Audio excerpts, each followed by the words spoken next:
Agora, fazer uma chamada do nosso amigo Matheus Macedo, que só veio de um lugar bem pertinho, ele só estava na Índia. E ele resolveu dar uma passadinha para falar com a gente pessoalmente, porque a maioria das pessoas conhecem o Matheus virtualmente. E nós tivemos o prazer de estar com ele aqui presencialmente, agora vamos ouvi-lo. Eu fiquei meio na dúvida do que a gente ia falar, porque essa oportunidade da gente estar aqui, ela é meio que um milagre, né? Tipo, de novo, eu moro na Índia, né? Eu moro no interior da Índia. Eu tenho a honra de ser o primeiro brasileiro a se formar em Ayurveda, né? Nesse sistema de medicina. Eu me formei lá na Índia, morei lá quase 7 anos. Aí agora eu decidi voltar para lá para fazer mestrado e residência clínica em Shalakya Tantra, que é a especialidade ayurvédica que cuida de tudo que está acima das clavículas. Então, para os médicos e pessoal de saúde, é uma especialidade ayurvédica que junta otorrino, odonto e oftalmo. E aí eu estudo a parte moderna, na medicina moderna, dessas 3 especialidades, e a parte ayurvédica dessas 3 especialidades. Eu queria deixar um registro comparativo, histórico, sobre o que é a Ayurveda, porque eu sei que muitas de vocês não conhecem, não sabem o que é, nunca ouviram falar, ou ouviram falar, mas acham que é um negócio de um teste do dosha. Então, eu queria meio que nivelar o campo para todo mundo entender o que é isso e para que isso serve, né? Mas, primeiro, o que é e de onde veio. Para eu te explicar o que é o Ayurveda e de onde ele veio, eu acho que o melhor jeito é explicar o que é a medicina moderna e de onde ela veio. Porque vocês fazem parte de um sistema e se beneficiam de um sistema que vocês acham que vocês conhecem, mas vocês também não conhecem lá muito bem. A gente leva muitas vezes em consideração que o que a gente vê todo dia e está acostumado a vivenciar é a realidade, é tudo que tem, é o único jeito que tem. É difícil ser irreverente, né? Tem que vir uns palhaços assim ensinar para a gente diminuir o grau de reverência em relação às coisas. E o objetivo dessa primeira parte da minha fala, que deve durar uns 30 minutinhos, é localizar vocês no a maneira como eu acho que você deveria entender o que é a Ayurveda. E principalmente o que é a Ayurveda relativamente ao que você conhece como medicina moderna. Que eu acho que vocês sentem que vocês sabem o que é, mas eu acho que vocês não sabem. E eu vou ter a oportunidade de te contar um pouquinho sobre o que é. Antes disso, antes de eu entrar nessa parte mais nerd, mais professor da aula, aproveitar a fala anterior, né, a respeito das PICs, e deixar também aqui a oportunidade e o convite. A gente vai falar do livreto daqui a pouquinho e de como a gente pode introduzir esse conhecimento milenar para benefício dos 220 milhões de usuários do Sistema Único de Saúde brasileiro. E tanto o Caio com o Yogalaya, quanto eu com o Vida Veda, né, a nossa escola de Yoga e a nossa escola de Ayurveda, a gente tem todo o interesse e já faz esse esforço de treinar profissionais de saúde do SUS para poder levar esse conhecimento de maneira clássica, de maneira apropriada para o benefício da população brasileira mesmo, né?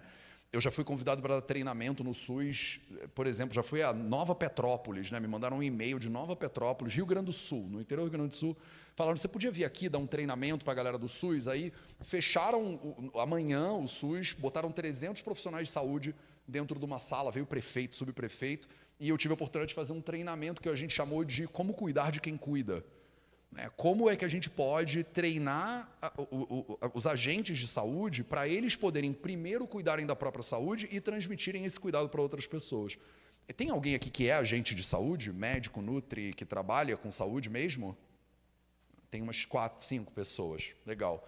Eu não sei se vocês têm noção, mesmo vocês que não são médicas, ou não são nutris, ou não são psicólogas, se vocês já tiveram que cuidar de alguém que precisa de cuidado, se a sua avó ou seu avô ficou doente e você precisou ficar em casa cuidando dessa pessoa, se você conhece alguém ou algum familiar seu que teve ou tem Alzheimer, por exemplo, e você tem que cuidar dessa pessoa, né? No Brasil morrem mais de 1,2 milhões de pessoas de Alzheimer todos os anos, né? Uma doença que está top 10 doenças.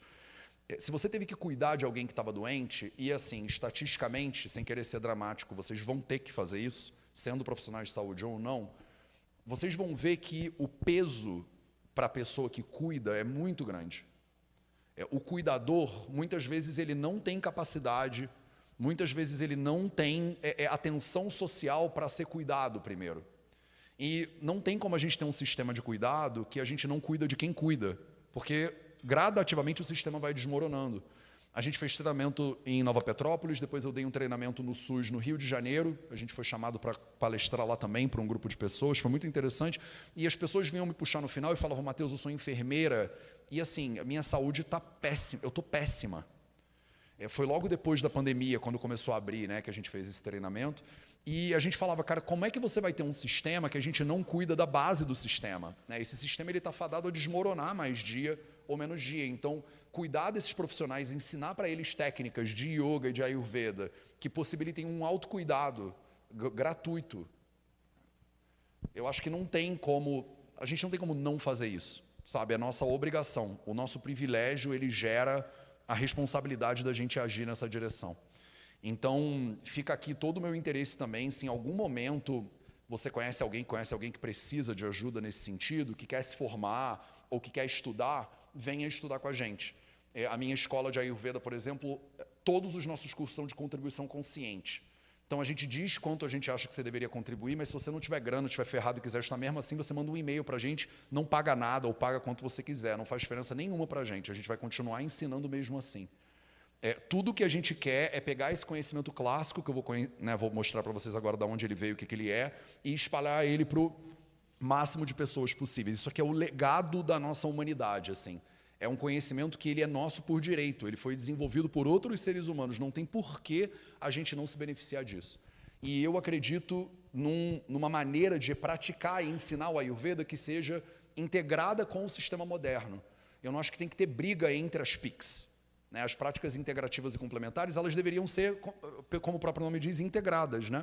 Assim você consegue ir numa médica moderna, como a Dani Serra, vocês vão conhecer daqui a pouquinho, que estuda Ayurveda, estuda Yoga. Por que não? Não tem por que não. Se a gente der as ferramentas adequadas para esses profissionais, eles vão se capacitar e com essa capacidade, a capacitação, eles vão poder levar esse conhecimento adiante. Então, dito isso, eu vou dar uma nerdada agora. Então, vai ficar um pouquinho mais grosseira a comunicação agora em termos de densidade de conhecimento. Eu vou botar isso aqui na tela. Boa. Primeiro de tudo, deixa eu botar uma linha do tempo aqui. Essa linha do tempo, ela não dá para vocês verem, mas está tudo bem, tá? Deixa eu só, confia em mim. Aqui é o ano 0. Vocês vão ver o que é importante, vocês vão conseguir ver. Aqui é o ano 0, aqui é o ano menos 10.000. Aqui é o ano 2000.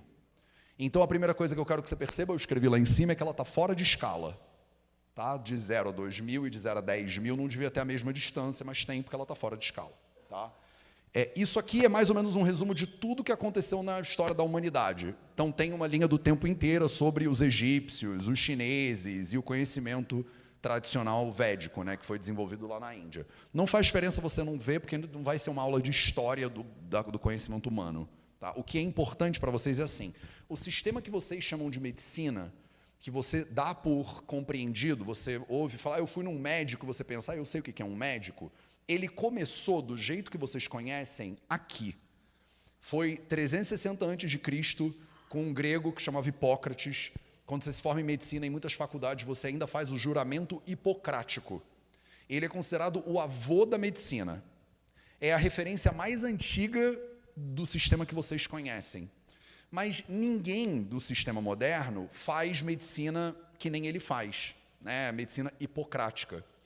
Tem alguns médicos hoje em dia que são bastante interessantes, eu fiz uma live com um faz tempo já, que eles se consideram médicos neo-hipocráticos. Eles falam assim, eles voltam nos conhecimentos do Hipócrates e aplicam isso no mundo hoje em dia. Conhecimentos de, imagina, 2.400 anos atrás. Nem é tanto tempo assim, na verdade. Vocês vão ver que a gente vai voltar nessa escala do tempo muita coisa.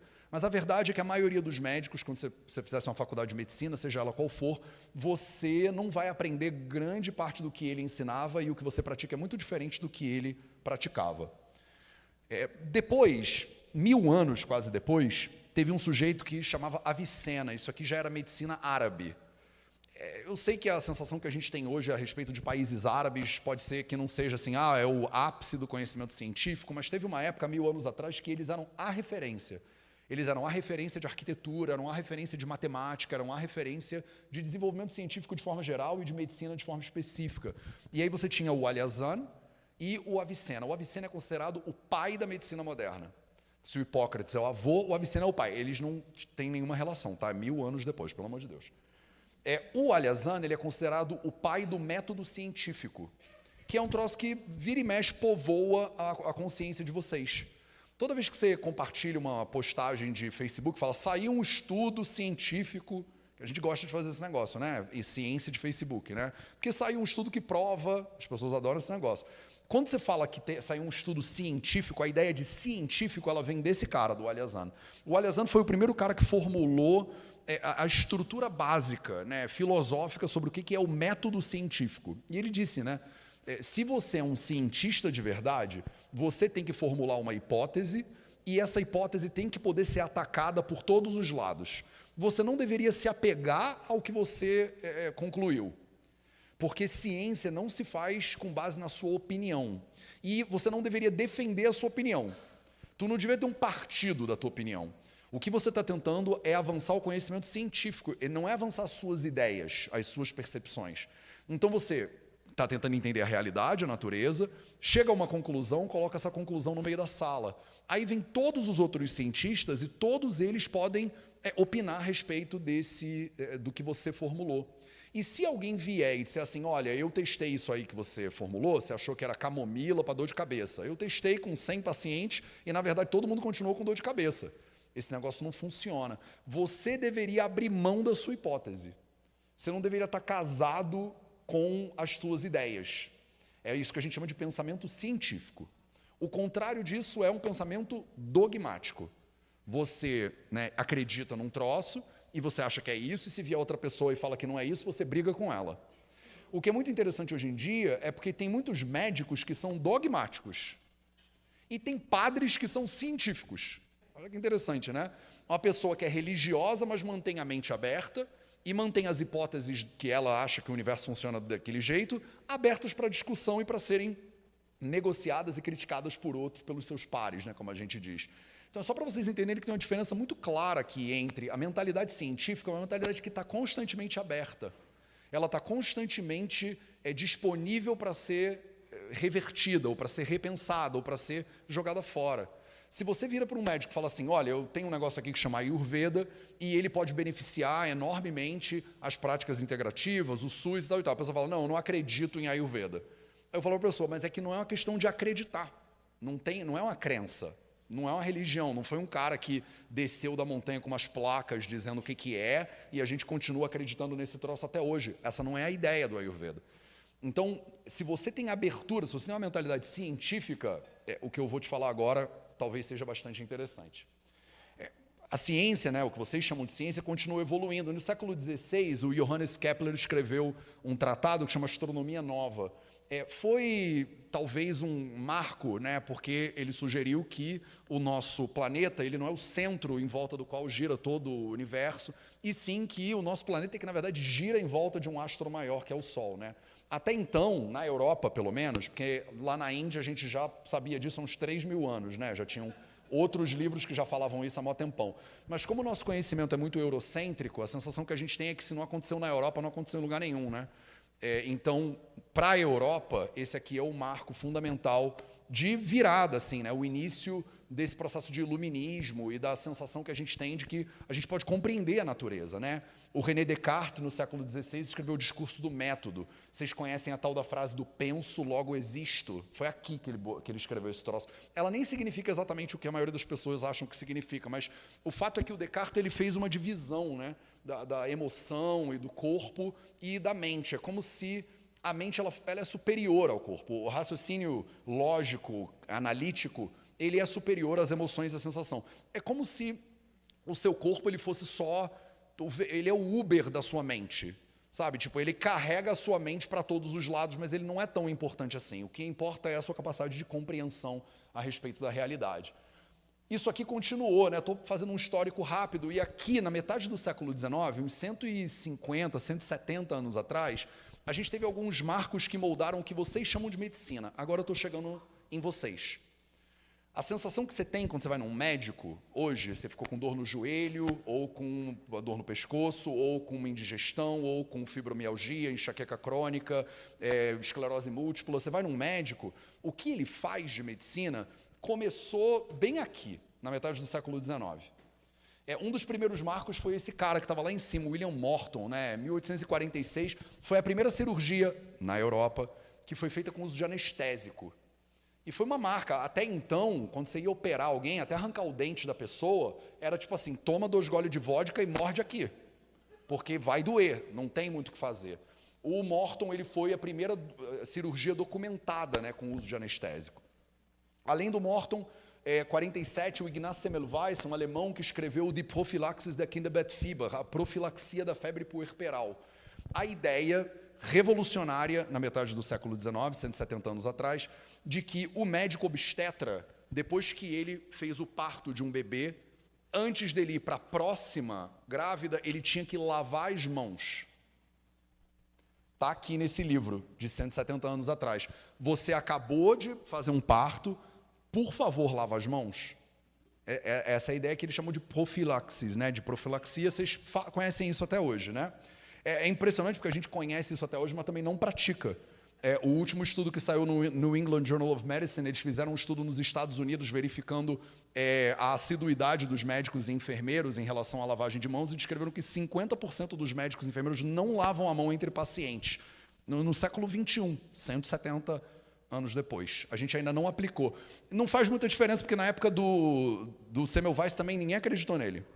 Ele fez esse estudo aí e falou, olha, tem um negócio da profilaxia, você devia lavar a mão. E todo mundo falou, você está bem louco, Semmelweis. Não tem médico, não passa doença. O médico é quem cura. Até hoje tem médico que pensa assim.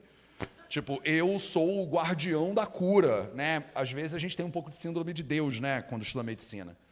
E o Semmelweis dizia, não, você tem uns negócios aí que se você lavar a mão...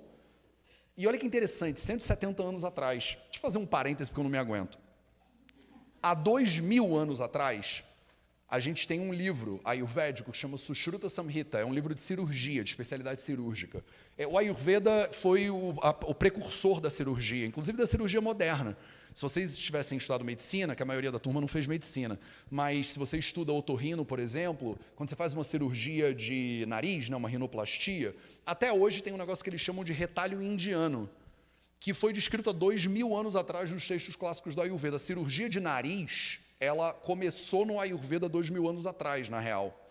E olha que interessante, né? O Sushruta Samhita, esse livro de 2000 anos atrás, ele dizia, entre 2 pacientes, não entre 2 grávidas e 2 partos, entre 2 pacientes, o médico deveria não lavar as mãos, tomar um banho e botar uma roupa virgem, que nunca foi usada antes. Há 2000 anos a gente já falava de profilaxia, mas na Europa foi há 170 anos atrás. Se você estuda medicina, história da medicina, é isso que eles te falam, que a profilaxia foi inventada há 170 anos atrás. Porque se não aconteceu na Europa, não aconteceu, né? Então a gente acha que eles que inventaram a pasta, é tudo chinês. Eles que inventaram a pólvora, também é chinesa, diga-se de passagem. Parece que não tinha nada antes e nem depois. É muito interessante, de novo, outro parênteses, eu não me aguento. Não tem como. Você estuda, se você estuda epidemiologia, né, e expectativa de vida, os dados de expectativa de vida que a gente tem, normalmente eles são eurocêntricos também, né? E aí as pessoas falam, olha que maravilha que é na espécie humana hoje em dia, a gente já vive 70, 80 anos. Por que há 150 anos atrás a gente morria com 30 anos de idade? Né? Na Idade Média, o ser humano vivia 35 anos de idade. E realmente ele vivia 35 anos de idade. Na Europa, que era um nojo. Ele vivia 40 anos de idade na Europa, que era uma sujeira desgraçada. Mas na Índia, nos nossos textos, a expectativa de vida é 100 anos de idade. Há 4.000 anos atrás, eles já falavam, o ser humano, na verdade, se ele soubesse cuidar, ele dura mais ou menos uns 100 anos. A expectativa de vida listada pelo Ayurveda, nos clássicos do Ayurveda, é de 100 anos de idade. E a gente realmente vivia. Vocês já ouviram falar no negócio das zonas azuis? Já, né? Daquelas populações longevas. Não, é um trabalho de um jornalista do National Geographic, Ele escreveu um livro que chama Zonas Azuis. Ele mapeou 9 zonas. Hoje isso só está tomando porrada de todos os lados, que não é nada azul, que também não é zona nenhuma, que não são 9, enfim. Mas ele mapeou as áreas no mundo que as pessoas são mais longevas. São áreas que têm uma quantidade desproporcional de centenários e supercentenários. Né? Pessoas que chegam a 100 anos e passam de 100 anos e pessoas que chegam a 110 anos e passam de 110 anos. O que eu acho muito interessante é porque tem populações tradicionais, na Sardenha, por exemplo, na ilha italiana, né, da Sardenha, nas ilhas, né, no arquipélago de Okinawa, no Japão, a gente tem relatos dessas pessoas que vivem 100 anos. O que eu acho graça, muitas vezes, é porque a gente vê sobre esses dados epidemiológicos europeus que falam que as pessoas viviam 35 anos a 100 anos atrás, e ao mesmo tempo a gente fala de centenários no Japão. Aí você fala, mas esses centenários, eles são os primeiros centenários? Antes o japonês vivia 35 anos, aí alguma coisa aconteceu, aí eles passaram a ver 100 anos, que agora eles são as zonas azuis, e aí, né, é que a gente esquece que a Europa medieval, ela era governada por uma lógica dogmática. Você não podia fazer cirurgia, por exemplo, sabiam? O corpo humano, ele não podia, você não podia fazer dissecção, né? É dissecção que fala em português? Você não podia fazer dissecção cadavérica, era proibido pela Igreja Católica. Então, os médicos europeus na Idade Média, para aprender como funciona a anatomia do corpo humano, eles dissecavam o quê? Eles dissecavam um porco. Eles pegavam um porco e dissecavam um porco. E partiam do princípio, faziam uma ficção biológica de que o porco ele tem os mesmos órgãos que o ser humano tem. Por um lado, é bonitinho de pensar, né? Porque eles são tão parecidos com a gente, que realmente a maioria das coisas é parecida mesmo. O que bota você em crise de você pensar que né, não devia ser tão gostoso, né, comer esse negócio, porque é praticamente seu primo, de tão parecido que é. Mas você quer ver um negócio? Você quer ver um troço que é interessante? Porco não tem apêndice.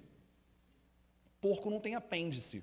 E aí, se a pessoa na Europa medieval, ela tinha uma apendicite, a gente não sabia o que era essa parada.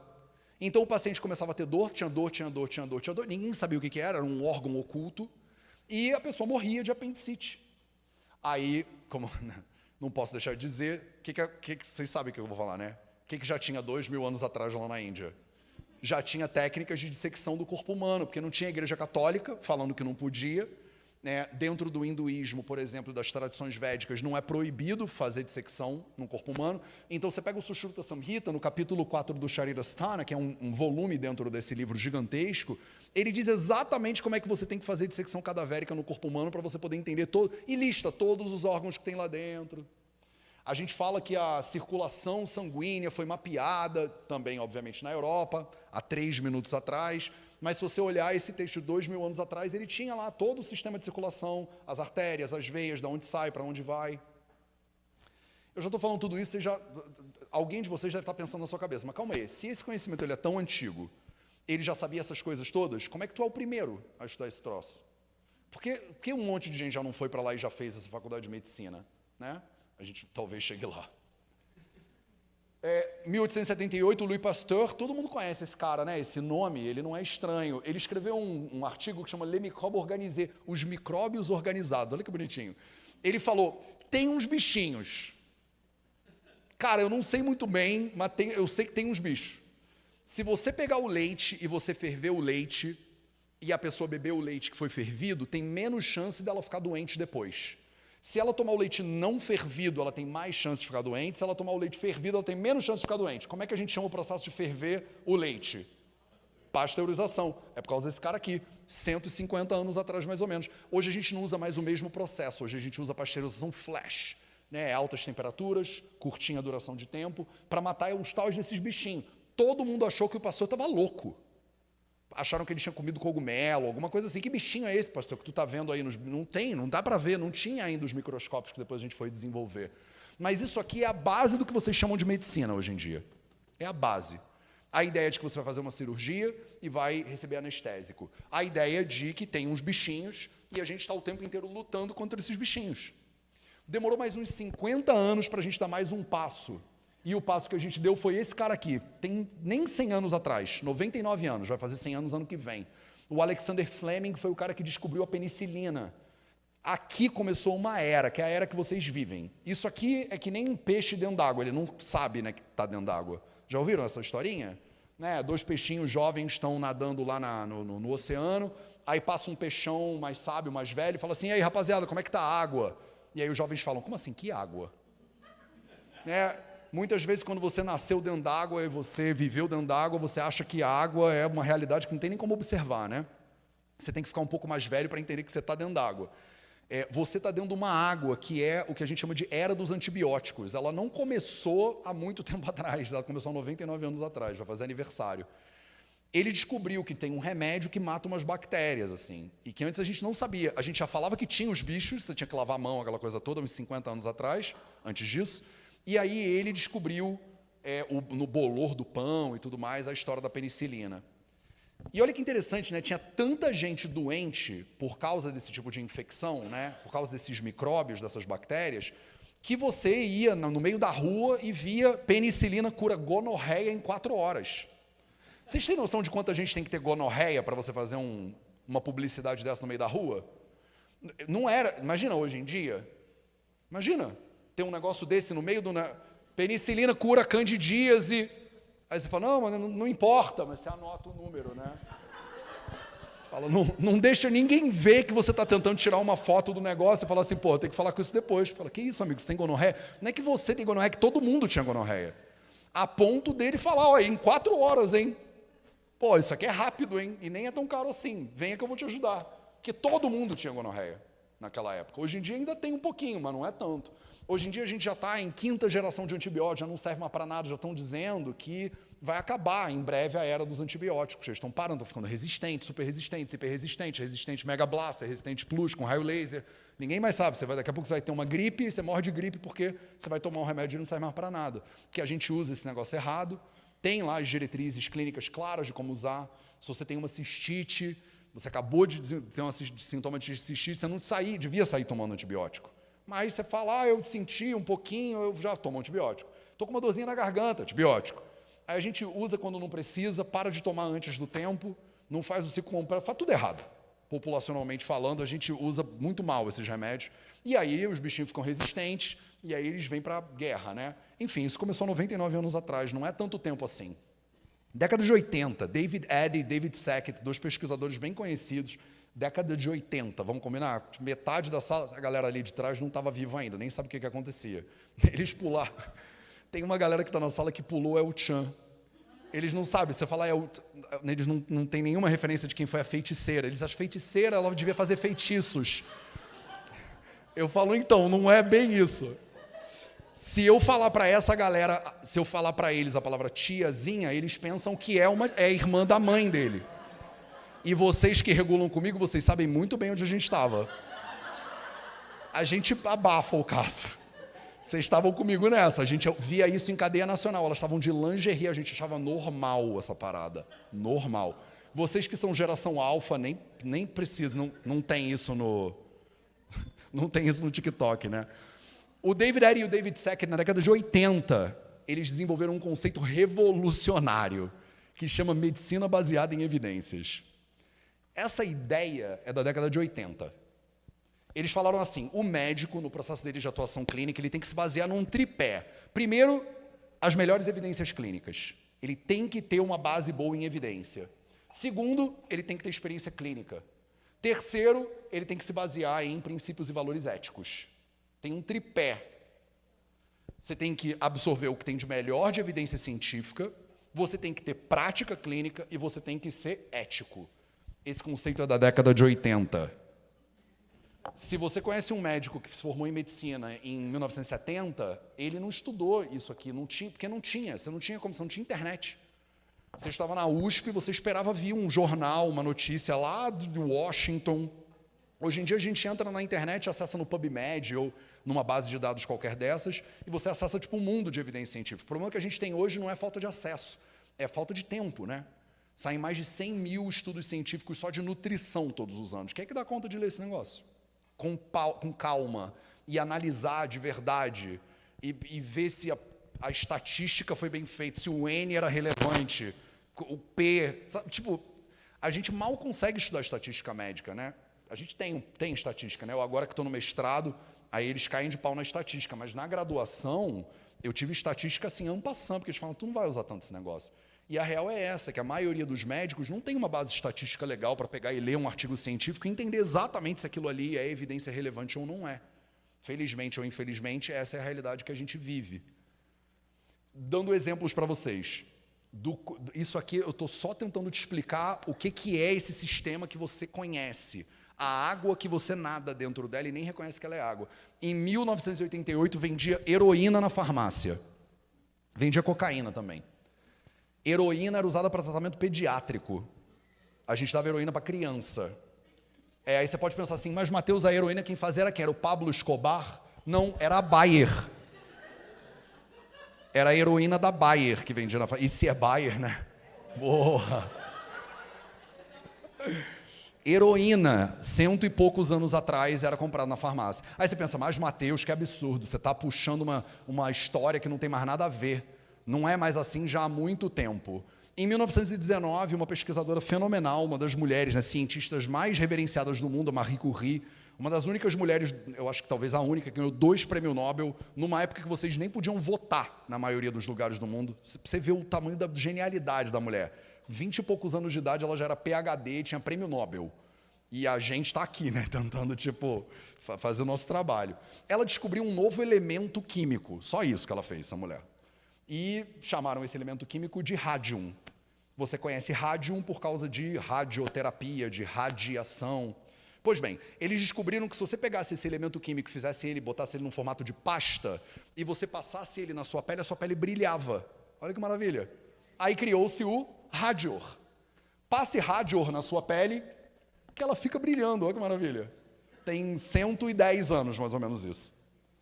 E realmente as mulheres começaram a passar Radior, porque quem não quer ter a pele brilhando? Aí eles viram que essas mulheres passavam Radior, começavam a morrer, e aí tiraram o Radior de circulação, porque a gente ainda não sabia o que era radiação, não sabia que as pessoas iam morrer, você só sabia que elas ficavam brilhando, e vende isso para as mulheres, né?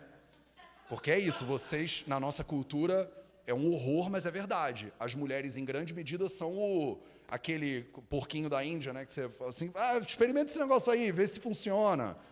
E não funcionou, né? Foi péssimo. Poxa, Mateus, mais de 100 anos atrás, esse tipo de barbaridade nunca aconteceria se fosse mais recente. Em 1949, mais médicos fumam Camels do que qualquer outro cigarro. Olha que maravilha. Essa menininha aqui está dizendo assim, eu vou viver até os 100 anos de idade. Ela está conversando com o médico está prescrevendo Camels para ela. Na década de 60, na década de 70, se você fosse no médico com pigarro, ele te passava cigarro. Era prescrição médica, recomendada, faculdade de medicina. Você está com dor de garganta? Cigarro.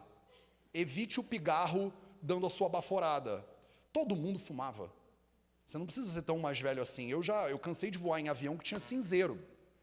Vocês que são geração alfa, não sabem o que é isso. Mas metade da sala, você já foi num restaurante que eles falaram, fumante ou não fumante? Se fosse fumante é para a esquerda, se fosse não fumante é para a direita, do mesmo salão.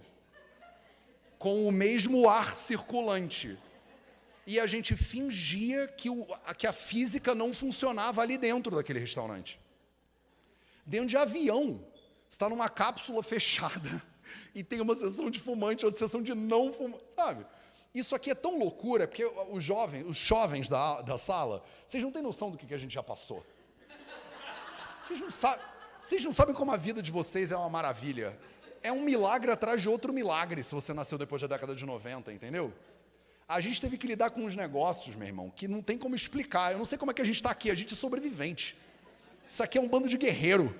Sabe? Você está aqui, se você passou pela década de 90 incólume, para. Até o Papai Noel fumava, pô. Pô, o Papai Noel fumava palmol, cara. Aqui. O velhinho, o velhinho, cara. Que isso, ele fuma, todo mundo vai fumar, ele ficou velhinho. Ele mora lá, ele trabalha pra caramba, tem lá com certeza os elfos também, né? Ele não ia fumar e os elfos não iam fumar. Você sabe, né, que os elfos também fumavam.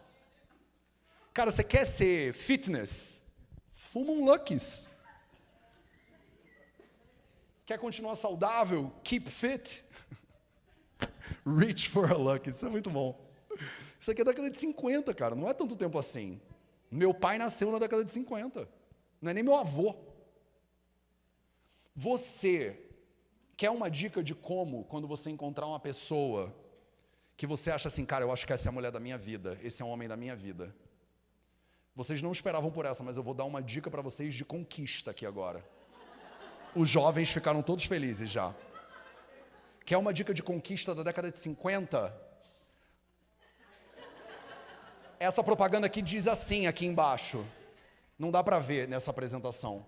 Mas ele diz assim, bafore na cara dela que ela te segue para todos os lados. É isso que está escrito. Blow it in her face and she will follow you anywhere. Você viu alguém que você achou? Cara, eu quero essa pessoa, ela tem que ser minha namorada. Pô, dá uma malborada na cara dela que ela te segue para todos os lados. Você vê pura sensualidade. Vocês acham isso ridículo e engraçado, mas vocês da década de 90 também, a galera jovem não? Mas vocês lembram que tinha comercial que o cara pegava aqueles duas mãos de desodorante e fazia... E o que acontecia depois que ele fazia aquilo? As mulheres começavam a sair da geladeira, pulavam da janela, todas as mulheres, porque se você usa avanço, elas avançam. Você viveu isso, cara.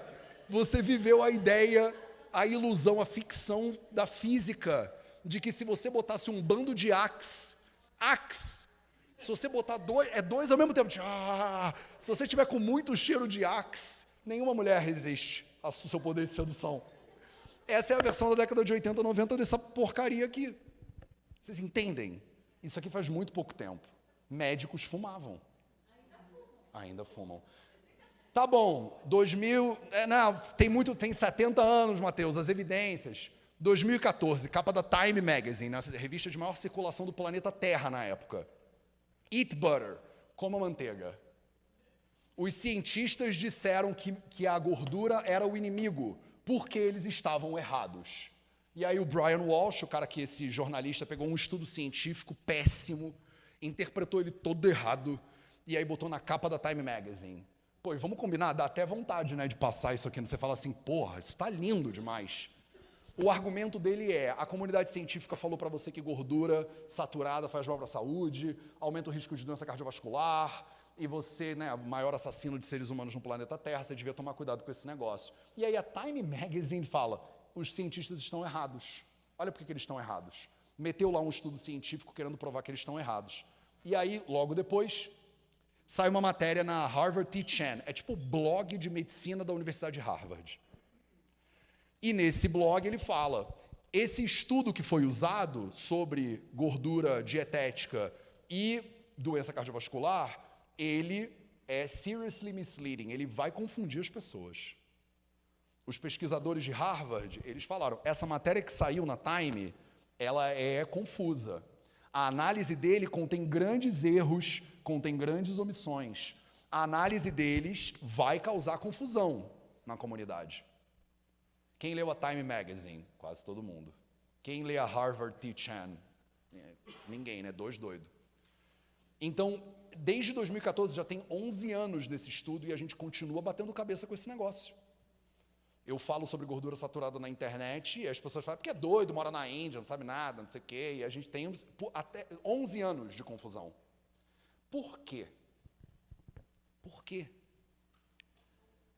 Porque o grande problema que a gente enfrenta para entender, né, medicina, o meio que vocês estão enfurnados hoje em dia, é que existe, muitas vezes, um conflito entre desenvolvimento médico-científico, o método científico, aquilo tudo que a gente conversou, que tem milhares de anos já, e interesses corporativos, quer dizer, tem a indústria da manteiga. Vocês sabiam que a Coca-Cola tem um instituto de pesquisa científica da Coca-Cola? Tem o Hershey's Institute of Scientific Research, da Hershey. E aí os caras publicam um estudo científico da Mars. E aí a comunidade científica pega e vira e mexe, eu vejo influencer de nutrição falando que Coca-Cola é melhor do que suco de laranja. Aí você fala, ferrou, é isso. Esse é o mundo que a gente tem que viver hoje. E aí eu falo, não é nada disso, essa pessoa tá louca e tudo mais. Aí falam, mas ele tem um monte de seguidores. Eu falo, sim, então, ferrou. Porque vocês entendem qual é o grande problema que vocês vivem, né? Que a gente vive como sociedade hoje em dia? A gente está enfiado dentro de uma estrutura que é muito difícil se separar. A gente está afogado em informação. Tem um pesquisador espanhol que ele fala que a gente está infoxicado. É tanta information que a gente está intoxicated, né? Aí ele criou esse termo, né? Ele fala, a gente está infoxicado, a gente está afundado em informação e não sabe no que acreditar. Uma hora me dizem que bom é caminhar. Aí depois me dizem que caminhar faz mal para o quadril, o bom é correr. Aí eu começo a correr, compro um tênis de corrida e falo, correr é ruim para o cérebro. Aí você fala, meu Deus do céu, o que eu faço? Não, o bom é fazer Cooper. Você fala, Cooper? O que é Cooper? Não, agora o bom é andar de novo. A gente fica totalmente confuso. Vive um estado de confusão que é deletério para a nossa própria saúde. E é interessante porque parece que isso é por acaso, só que não é por acaso. Quando o cirurgião geral dos Estados Unidos, lá na década de 70, fez um parecer dizendo que a gente já tem evidências suficientes de que cigarro faz mal, a gente já tinha 7.000 evidências científicas de que cigarro fazia mal. A gente demorou décadas para o cirurgião geral dos Estados Unidos se pronunciar e dizer assim, olha, já temos evidência suficiente. Talvez com 4.000 já estava bom? Tipo, quantas pessoas tiveram que morrer ou ficar com câncer de pulmão ou de garganta ou de estômago, seja lá o que for? É talvez o pior hábito que existe, né, na humanidade hoje em dia, quando você pega hábitos que, se você mudar, eles têm a capacidade de transformar, né, uma sociedade inteira ou a saúde coletiva. O primeiro deles é parar de fumar. O segundo é comer mais fruta, curiosamente. Quando o cirurgião geral dos Estados Unidos fez essa nota e disse, olha, cigarro faz mal. A maior indústria de cigarro, na época, era a Philip Morris, né? Eu acho que ainda é. E a Philip Morris, ela se desesperou completamente, porque as vendas de cigarro começaram a cair. Eles mandaram uma nota lá para a galera do marketing deles, que é uma agência de marketing, inclusive, gigantesca. Até hoje eles existem, são os mesmos caras. E olha que interessante, que curiosidade, é a mesma agência e os mesmos pesquisadores que eram os caras da Philip Morris na década de 70, hoje são os caras que defendem a Big Pharma e a indústria alimentícia, né? Se você olhar os artigos e as defesas, são os mesmos caras, são os mesmos nomes. É bizarro, mas é isso. Não dá para inventar esse roteiro. Philip Morris manda uma mensagem para os caras e fala assim, olha, a gente está vendendo menos, o cirurgião geral está falando que faz mal, todo mundo está ficando birrado com cigarro, o que vamos fazer, nossos lucros? E aí os caras do marketing da Philip Morris mandam uma mensagem de volta para os executivos da Philip Morris, uma mensagem privada. Só que nos Estados Unidos tem uma lei que chama Freedom of Information Act. É um negócio que eu nem sei se nesse governo agora ainda está rolando, não sei. Mas eu sei que teve um médico americano muito doido que ele entrou com uma petição com o Freedom of Information Act para resgatar alguma documentação de troca, né, entre a indústria do tabaco e os marqueteiros da indústria do tabaco. E aí liberaram um memorando, uma cartinha, que os caras os marqueteiros mandaram para os caras da Philip Morris. Os caras da Philip Morris noiados, né? Cara, olha, não estamos mais vendendo e tudo mais. E aí os marqueteiros mandam uma carta para eles. Eles falam assim, não se preocupa, cigarro não é o nosso produto. A gente não vende cigarro. Doubt is our product. Dúvida é o nosso produto. O nosso produto não é cigarro. Se a gente conseguir manter as pessoas na dúvida, elas continuam fazendo tudo que elas já faziam antes. Basta a pessoa duvidar. 99% da comunidade científica diz que não sei o que lá. Aí vem um doido, que você não sabe qual é a... mas tem uma lei que diz que ele devia dizer que ele tem conflito de interesse. Sim. E todas as leis que a gente tem são aplicadas, né, obviamente. Dúvida é o nosso produto. Basta a gente plantar uma sementinha bem plantadinha de dúvida, que você deixa, e as pessoas elas continuam fazendo. Eu não sei se é bem isso. Eu não sei se não precisa ser tão radical. Não. Uma vezinha só no final de semana. Só de manhã, é só um pouquinho, é só antes de dormir. E aí a gente vai sendo levado por essa indústria. Então, a nossa ciência, ela é defendida, né? São guerreiros como essas pessoas que estão aqui, que trabalham dentro da ciência, que tem que ficar lidando com isso aí também. O que é evidência boa e o que não é? Sendo que a gente desenvolveu esse conhecimento nos últimos 150 anos e, né, foi exatamente paralelo ao desenvolvimento dessa cultura capitalista que a gente está, que as grandes conglomerados começaram a tomar conta do negócio, a ponto de você ter congresso de pediatria patrocinado pela Nestlé. E aí, tudo bem, alguém tem que patrocinar, mas aí lá você aprende como pediatra que é melhor dar NAN do que leite materno, porque ali o NAN é completo. O NAN é que é completo. E aí a gente tem uma desconfiança do natural hoje em dia, vocês percebem? As pessoas viram para mim e falaram assim, Mateus, eu estou querendo aplicar o Ayurveda. Eu queria, mas eu estou grávida e eu ouvi falar que grávida não pode tomar chá de erva doce. Não pode, porque é abortivo. Grávida não pode usar canela, porque é abortivo. Grávida não pode usar muitos temperos, porque é abortivo. E aí eu gosto de dizer, meu amor, primeiro que se chá de erva doce e canela fossem grandes abortivos, não tinha clínica de aborto ilegal. Era só você tomar um chá de canela. Segundo que não tinha um indiano vivo. Não tinha um. Porque você acha que a grávida indiana, ela para de usar os temperos? Então é óbvio que tudo é dose responsivo, mas a gente foi educado ao longo desse último século a desconfiar do natural, a desconfiar da nossa própria capacidade de olhar para a gente, para a natureza e tirar conclusões. Você não sabe o que você tem que comer. Quem sabe o que você tem que comer é o seu Nutri. Aí você fala, pô, mas eu não sei, o Nutri falou que eu tenho... Eu tenho paciente que chega para mim assim, e eu falo, como é que é a tua alimentação e tal? Aí a pessoa fala, o meu Nutri me passou, né, café da manhã, aí tem o pré-treino, aí tem o pós-treino, aí tem, né, o de jejum, aí depois é o lanche da manhã, aí tem o almoço, aí tem o pós-almoço, aí tem o lanche da tarde, aí tem a pré-ceia, aí eu falo, tá bom, meu Deus do céu, mas e aí? Aí ela fala assim, eu tive uma paciente muito fofinha que ela falou assim, Mateus, não conta para ela. A gente estava numa consulta só nós dois, não tinha ninguém. Não conta para ela, mas eu não faço os lanches. Tipo, eu não faço os lanches. Mas por que você não faz os lanches? Cara, eu sei lá, eu fico empanzinada. Tipo, eu acabei de comer, ela já quer que eu coma uma barrinha. Eu acabei de comer a barrinha, eu tenho que tomar um shake. Eu acabei de tomar o shake, eu tenho que comer uma castanha. Eu acabei de comer a castanha, eu tenho que comer o jantar. Depois eu tenho que comer uma sopa, eu tenho que comer o pão. Eu tenho que comer... Tipo, eu não aguento esse troço. Tipo, sei lá, eu fico pinchada, me faz mal comer esse negócio. E aí, eu fui até a Índia, né? Estudar Ayurveda, os textos clássicos, em sânscrito, esse negócio. O lugar onde eu moro, eles falam Gujarati, que é uma outra língua. A maioria do corpo acadêmico fala Hindi, que é outra língua. Eu tive que estudar esse bagulho todo para virar para essa paciente e falar assim, você não tem fome para comer? Não. Então não come. Aí ela fala assim, mas eu posso não comer? Eu falo, pode. Eu deixo. Porque, pô, eu sou o cara que morou na Índia. Então, vai que é tua. Porra, é o teu corpo que está falando que ele não quer, meu irmão. Eu não quero comer esse troço. Só de pensar me dá uma golfada. Eu não quero, pô. Não, mas alguém que sabe mais de como eu tenho que me nutrir do que eu, está me dizendo que eu tenho que fazer. Eu não estou desqualificando o fato de que a profissão médica e a nutrição e a psicologia é necessária. Mas a gente tem uma autoconsciência.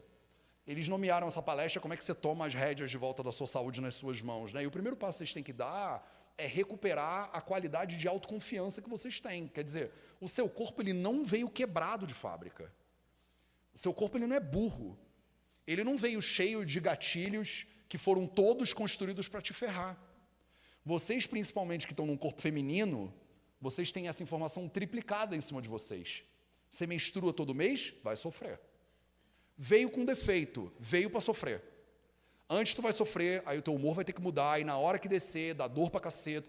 E ó, enquanto estiver menstruando é péssimo, mas depois que você para de menstruar, se prepara para a menopausa. Aí é pior ainda.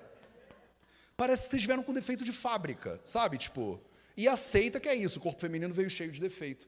Na perspectiva ayurvédica, a gente parte de uma perspectiva revolucionária que é assim, não veio cheio de defeito. Na verdade, vocês vieram com uma inteligência de sobrevivência fantástica. Vocês são animais que estão evoluindo há 2 milhões de anos. O gênus Homo, né, tem 2,3 milhões de anos, mais ou menos. Vocês são os Homo sapiens sapiens, que é um bicho que tem 200, 300 mil anos de evolução. E você é descendente da galera que sobreviveu. Tipo, leão na savana africana, entendeu? Vocês passavam fome no ambiente natural que a gente vivia, porque não tinha supermercado em cada esquina. Você não acordava de manhã na savana africana e falava assim, você está com fome de quê? Ah, eu estou a fim de comer um brunch. Não tinha esse negócio. Você acordava na savana africana e não tinha comida. Aí você comia o quê? Nada. aí você tentava encontrar comida, aí você não achava, aí você encontrava uma comida. Sabe o que a comida fazia? Fugia, porque ela era um antílope, e ele não quer morrer também não. Aí você fala, antílope, calma aí, chega aqui, só para eu te contar uma história. Ele fala, é ruim, hein? E ele fugia. Então você ficava passando fome um dia, ficava passando fome 2 dias, aí tu encontrava uma macieira, você falava, galera, é só maçã, você só comia maçã. Aí detonava a macieira, tem que esperar a próxima estação da maçã. Aí tu conseguia catar um gnu, aí vocês comiam, todo mundo comia gnu. Não tinha essa parada do tipo assim, mas hoje eu não estou com fome de gnu. Você tinha gnu, pô, tu tá morrendo de fome, tu vai comer gnu. Sabe outra coisa que também não tinha? Você está 2 dias passando fome na savana africana, nossos antepassados, os pais e mães e tataravós de vocês. Aí aparece um leão na savana africana, ele olha para você e dá uma rugida, tu tá com cara de delicioso para ele, porque ele também está com fome, tá todo mundo com fome no meio natural. Na natureza está todo mundo passando fome. O leão olha para você, ele dá uma rugida, você ativa o seu princípio de luta e fuga, você não vai lutar contra um leão, que tu não é doido. Quer dizer, deve ter uma galera que luta, mas eu, pessoalmente, eu fujo. Agora, e o dilema? Estou há 2 dias sem comer. Ô, seu leão, você espera só eu mandar esse shake aqui de pré-treino, porque não dá para eu fazer atividade física em jejum. A minha nutri falou que se eu correr em jejum, é um negócio da janela metabólica, eu não posso correr em jejum. Então, assim, só segura aí a intenção, que eu só vou aqui comer uma barrinha de proteína, que eu tenho que começar o meu dia com proteína. Se tu achar uma macieira, você fala, puta, queria muito comer essa maçã, porque eu estou morrendo de fome, estou cheio de fome, já tem 2 dias que eu não como nada, mas não posso quebrar a minha dieta, meu jejum com carboidrato. É muito ridículo, a gente parte do princípio que o ser humano é um bicho que é muito frágil, que é bobo, que se não seguir as regrinhas, se pular o café da manhã eu viro um bicho, não falem comigo. Vocês foram feitos para pular café da manhã. A gente vem com todos os sistemas para ficar dias sem comer. Vocês são um dos únicos animais no planeta Terra que tem 2 métodos de nutrição das células. O método principal, que é quando a célula se alimenta de glicose, que é açúcar, basicamente. E um método secundário, que é quando acaba o seu reservatório de glicose, acabou o reservatório de glicose, tem animal que deita e morre. O ser humano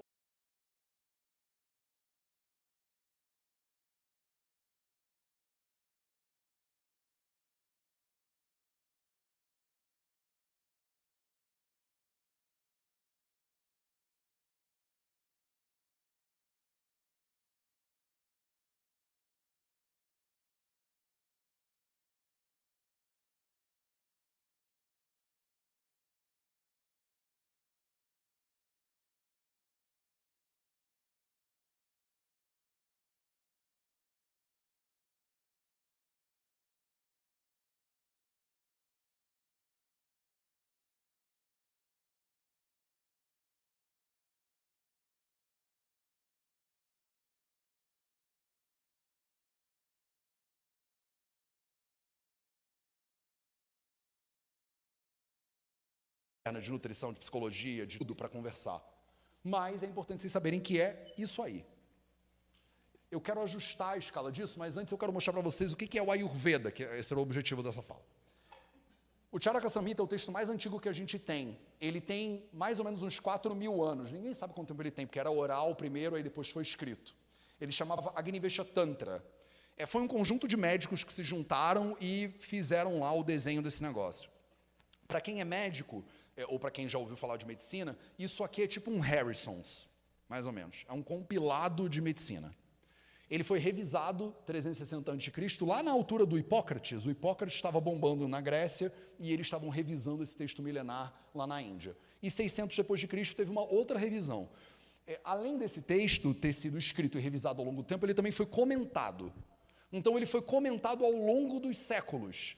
Tem comunidades médicas indianas que vão comentando esse texto. O comentário mais famoso que tem é esse aqui de 1000 anos atrás, de um sujeito que chamava Chakrapanidata, que chama Ayurveda Dipika. É um comentário ao texto fundamental lá do Ayurveda.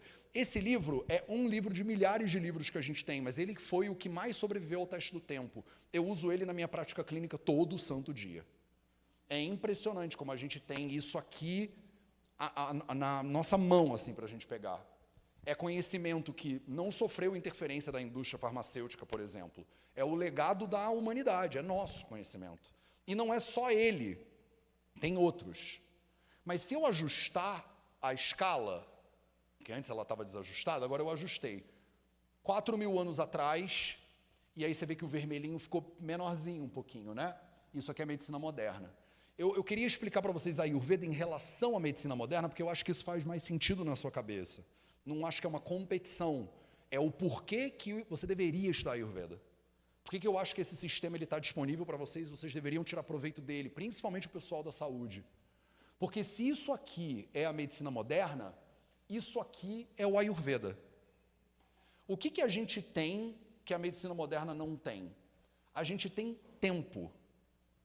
A gente está há muito tempo observando a natureza, tirando conclusões, testando as conclusões, rejeitando as conclusões, fixando as conclusões, testando de novo, passando isso para frente. Próxima geração vai, testa, vê, trata paciente, passa para frente.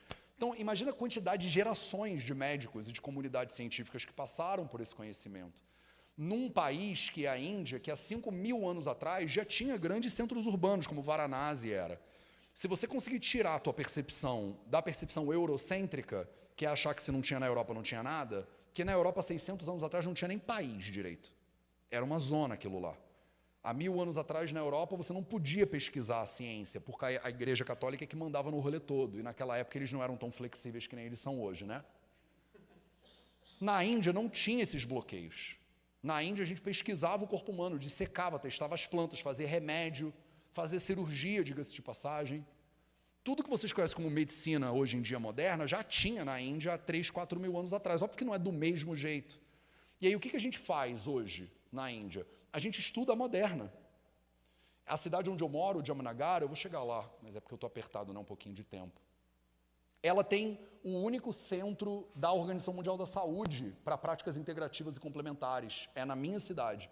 A universidade onde eu estudo, o ITRA, ele é o centro de referência de pesquisa, estudo de Ayurveda e práticas integrativas e complementares, porque ele tem associação com a Organização Mundial da Saúde.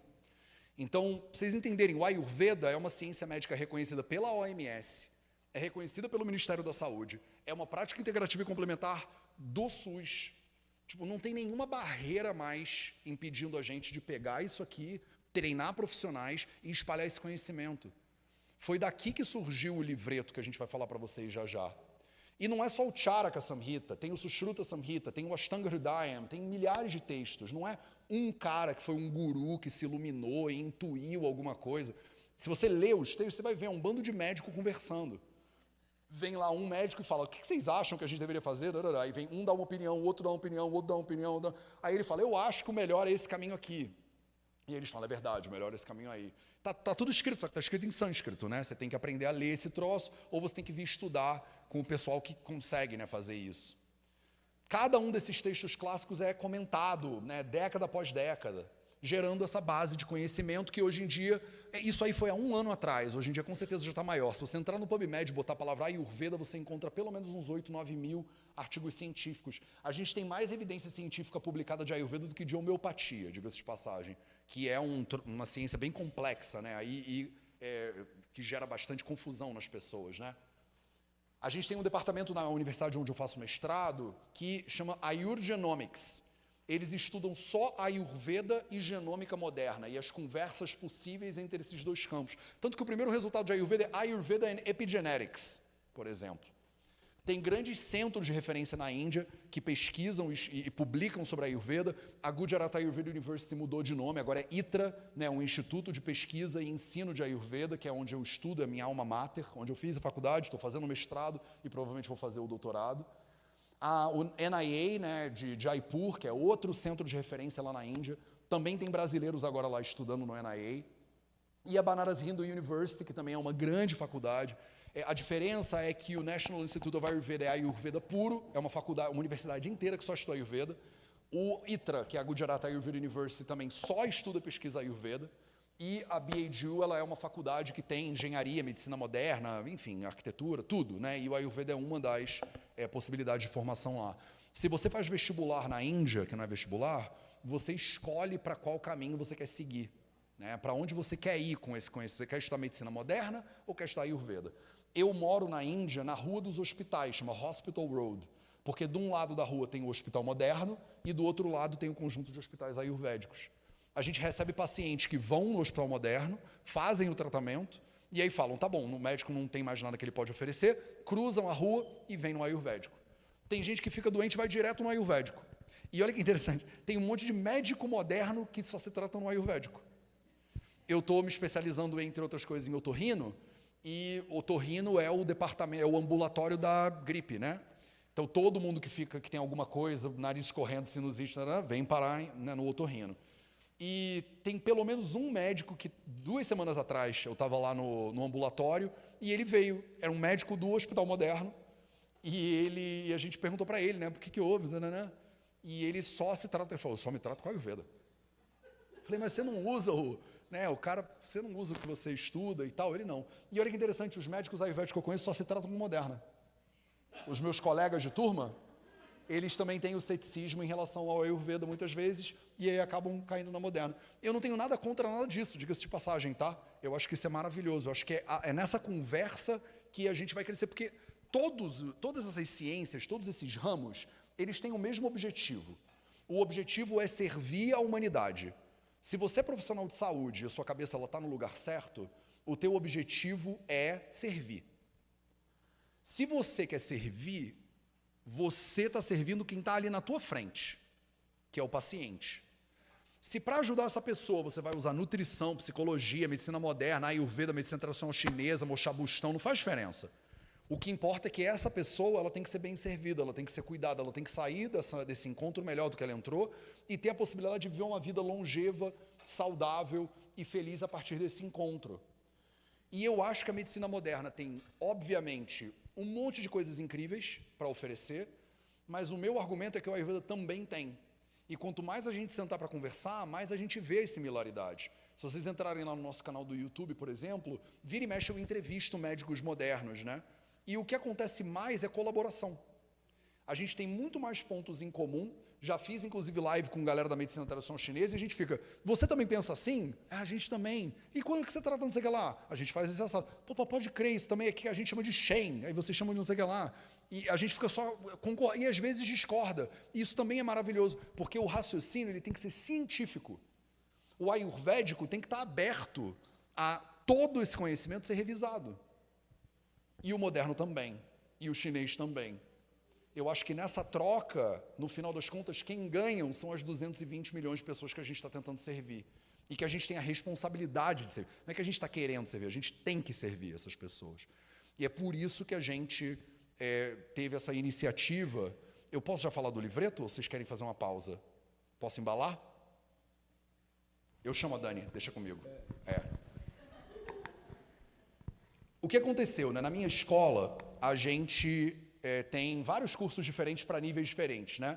Eu criei cursos que você entende qual que você quer fazer, dependendo da quantidade de tempo que você quer dedicar. Então, se você chega, por exemplo, e fala assim, tá, Matheus, eu gostei disso aí, mas eu tenho meia hora por semana para me dedicar. Tem um curso lá que você entra, que você se dedica meia hora e você vai aprender como botar Ayurveda na tua prática, sem ter que aprender sânscrito, nem hindi, nem gujarati, nem nada disso. Se você falar assim, cara, gostei muito disso, mas eu tenho 1 hora para me dedicar, 1 a 2 horas. Tem um outro curso lá que é 1 a 2 horas mais ou menos de dedicação por semana, que aí você consegue se aprofundar. Tem um curso que é para maluco, que é a nossa formação em Ayurveda e Saúde Integrativa. Esse curso dura 5 anos e ele é uma dedicação média de 4 a 5 horas por semana. É como se fosse uma faculdade. Inclusive, eu vou botar para fora aqui um sonho que eu tenho, porque eu sou dessas pessoas. Eu acho que se a gente fala, tem mais chance de acontecer. Eu tenho uma amiga que ela fala assim, não fala para ninguém as suas ideias, porque senão bota um mal olhado, não sei o quê. E eu brinco, né, que para cada pessoa que está me jogando mal olhado, tem 100 fazendo reiki. Então, tipo, eu não me preocupo com mal olhado, eu penso o contrário. Eu falo, eu boto para fora, porque sempre tem alguém que fala assim, eu ouvi você falando não sei o que lá, e eu acho que eu tenho o que você precisa, e a gente vai se juntando e no final dá tudo certo. Então, assim, eu quero, nos próximos 10 anos, criar uma universidade aqui em São Paulo, que vai ser um centro de referência de estudos védicos. Nem sabia que vocês iam aplaudir, não era para isso. O pessoal empolgado, né? Não é? Eu quero que a gente tenha um lugar físico que você possa ir lá estudar Ayurveda, Yoga, Vedanta, astrologia védica, arquitetura védica, essas coisas todas de doido. E eu sei que isso vai acontecer, eu só não sei como ainda, mas eu sei que vai acontecer. A gente vai ter uma clínica que trata com a Ayurveda aqui em São Paulo, porque São Paulo vai ser o início dessa história. 90% do público do Vida Veda está em São Paulo. É por isso que quando eu venho ao Brasil, hoje em dia eu só venho a São Paulo. Eu faço uns bate e volta, eu cheguei semana passada, eu já estou indo sexta-feira embora. E eu não vou mais nem para o Rio, que não sei se vocês perceberam o meu sotaque, né? Mas eu nem vou para o Rio visitar minha família, nem nada disso, porque não dá tempo, eu fico só aqui. Aqui é o berço, para mim, dessa revolução, sabe? E eu tenho certeza que a gente vai ter uma clínica que você vai lá, e no meu sonho maior de todos, isso é integrado e faz parte do SUS. E aí o que acontece? Dentro desse curso para maluco, que a gente faz, que é essa formação que leva 5 anos, eu tenho umas alunas que são muito doidas, né? E a gente montou um grupo, eu falei para elas isso que eu estou falando para vocês, a gente tem que botar o Ayurveda no SUS, porque já está nas práticas integrativas, mas as pessoas não têm treinamento suficiente, aí tentam fazer as coisas, não sabem como é que faz, e as pessoas têm muita sede para aplicar o Ayurveda na prática, elas querem. E eu falo, mas a gente tem os cursos, vem que a gente se ajuda, vamos juntar. Aí as minhas alunas, elas criaram um grupo de trabalho do Ayurveda no SUS. Juntaram umas alunas e falaram, vamos tentar entender como é que a gente faz esse negócio acontecer. A gente obrigou a Dani a ser a líder do grupo. Ela foi eleita. E ela conduziu esse trabalho que, no final das contas, virou esse livreto. Isso aqui foi feito por essas alunas para ser distribuído de maneira gratuita, graças a essas pessoas maravilhosas, a Ari e o Fê, que botaram mais lenha na fogueira ainda, e as crianças e os filhos deles também. Boa, garotada. Fantásticos. A gente bolou o livreto, a minha designer, no tempo dela, diagramou isso aqui, eles arrumaram parcerias para a gente publicar, e ele está pronto, é um troço que é para ser entregue, não é para ser vendido, é para ser distribuído, para começar a plantar essa sementinha de, se você quer aplicar o Ayurveda no SUS, tem uma metodologia que a gente bolou, que facilita esse processo. E todo mundo vai receber hoje, disse ela. Então, a gente está publicando esse negócio para vocês terem acesso a esse conhecimento que a gente chama de 4 pilares da saúde. Dani, vem, enquanto eu mudo a tela. Fala um pouquinho para as pessoas como é que se funciona. Ai, gente, boa noite. Eu chego aqui muito orgulhosa, e orgulhosa por estar sendo chamada pelo meu guru, e com muito amor e muito respeito a todo o conhecimento e humildade e generosidade com que ele transmite para a gente. Eu nem cheguei liderando, então isso nasceu com outras pessoas e não comigo, né? Então tem que honrar as pessoas que vieram antes de mim, fizeram e nasceram e colocaram energia. Eu cheguei para dar uma olhadinha, né, para ver como estava andando. Afinal de contas, eu sou uma atuante dentro do SUS, acredito no SUS. E aí a pessoa que estava liderando saiu, ficou meio sem dono, e eu não queria deixar aquilo tudo morrer, então eu tomei conta do espaço, mas eu não tomei conta do espaço sozinha, e por isso que eu quero chamar as minhas amigas, só para vocês conhecerem elas também, por favor. Nós somos em 7 guardiões do livreto, né? Nós estamos aqui em 4. Então, eu sou a Dani, tem a Ju, tem a Ana, tem a Julinha Sala.